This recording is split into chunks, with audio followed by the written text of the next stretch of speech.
Hello friends, अस्सलाम वालेकुम and welcome to hidden reality.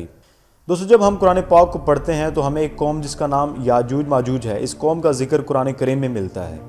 क्या वो कौम आज भी इस कायनात में मौजूद है? आइए जानते हैं इस वीडियो में। दोस्तों, याजूज माजूज हज़रत नूह अलैहिस्सलाम के तीसरे बेटे याफिस की औलाद हैं। ये इंसानी नस्ल के दो बड़े वहशी कबीले गुजर चुके हैं जो अपने इर्द गिर्द रहने वालों पर जुल्म और ज़्यादतियाँ किया करते थे और अपने वहशियाना हमलों के नतीजे में इस दुनिया में मुसीबत बर्पा करते थे। दोस्तों, हज़रत ज़ुल्करनैन के ज़माने में याजूज माजूज के हमले वबाल जान थे। कहा जाता है कि ज़ुल्करनैन हज़रत सुलेमान का खिताब था और वो ऐसा हुक्मरान था जिसको अल्लाह ताला ने हर चीज़ से नवाजा था। और उन्हीं के दौर में याजूज माजूज कौम ने फसाद और कत्लो गारत शुरू कर दी थी।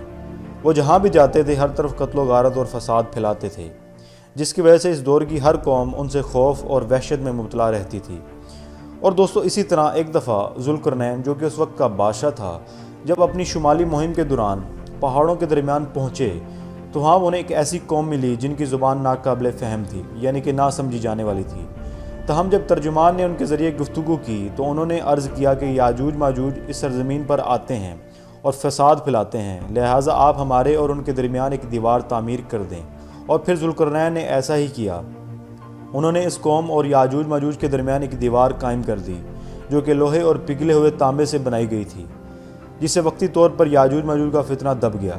जब ये दीवार तामीर हो चुकी तो ज़ुल्करनैन ने अल्लाह ताला का शुक्र अदा किया और लोगों से फरमाया, अगरचे ये दीवार तामीर हो चुकी है लेकिन ये हमेशा रहने वाली नहीं है। और आज ये सवाल उठाया जाता है कि ये दीवार कहाँ मौजूद है, क्योंकि आज के दौर में इस तरह की मुख्तलिफ दीवारें दरियाफ्त हो चुकी हैं जो मुख्तलिफ बादशाहों ने मुख्तलिफ जंगों में बनाई थी, जिनमें दीवार चीन सबसे अहम दीवार है। लेकिन ये दीवार लोहे और तांबे से नहीं बनी हुई बल्कि किसी खास मसाले से बनाई गई है। हज़रत ज़ुल्करनैन इस दीवार को इस कदर मजबूत बनाया था जिससे याजूज माजूज दूसरी तरफ नहीं आ सकते थे और ना ही इसमें सुराख कर सकते थे। जबकि उलमाए मुहक्किकीन के मुताबिक सरजमीन कफकास में दरिया कज़र और दरिया सियाह के दरमियान पहाड़ों का एक तवील सिलसिला है जो कि एक दीवार की तरह नज़र आता है। इसमें एक लोहे की दीवार भी नज़र आती है और लोगों का मानना है कि ज़ुल्करनैन की दीवार यही है।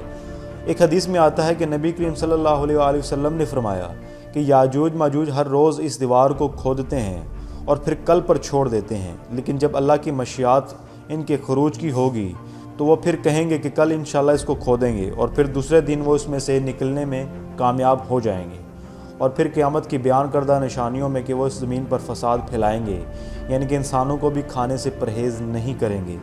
और फिर हज़रत ईसा अलैहिस्सलाम इस कौम के साथ मुकाबला करेंगे और अल्लाह ताला इस कौम के गर्दनों और कानों में एक कीड़ा पैदा फरमाएगा जिसके फटने से ये कौम हलाक होना शुरू हो जाएंगे। और उसके बाद अल्लाह ताला बारिश अता फरमाएंगे जिनसे इस कौम की लाशों को सरजमीन से साफ़ कर दिया जाएगा।